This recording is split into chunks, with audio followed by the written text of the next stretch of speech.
बिस्मिल्लाहिर्रहमानिर्रहीम। अस्सलाम वालेकुम दोस्तों, मैं हूं आपका Kashif. Welcome to the show.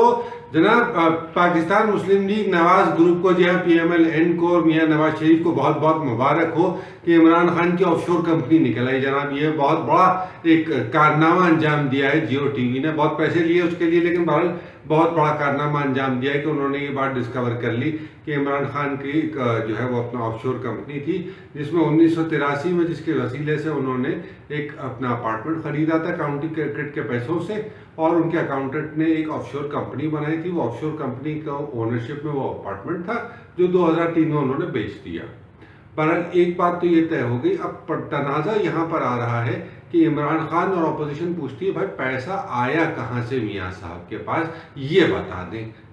और मियाँ साहब कहते हैं जी पैसा तो हमारे पास 1950 की दहाई से, हम बहुत बड़े बिजनेसमैन हैं, हमारा तो ख़ानदान पे पैसे मतलब ये बरस रहे थे, हमारे पास तो नोटों की फैक्ट्रियाँ थी, हमें कोई मसला ही नहीं था इस चीज़ का।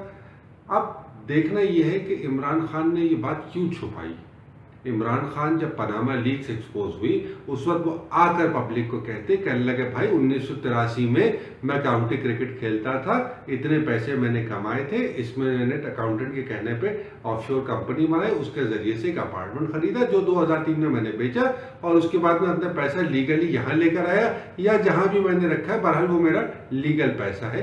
क्योंकि उसमें एक्चुअली बात यह है कि पैसे ऑफशोर कंपनी बनाई क्यों जाती है। ऑफशोर कंपनी बनाई जाती है टैक्स चोरी के लिए। जी हाँ, ये बात सही है और ये बात सादिक है कि पूरी दुनिया ये बात जानती है।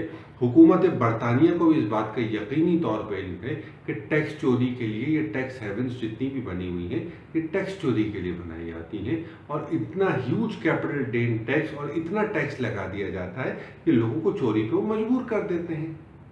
अब सवाल ये है कि अगर इमरान खान ने as member of the parliament ये बात बोली है तो दैट कम्स अंडर पर्जरी।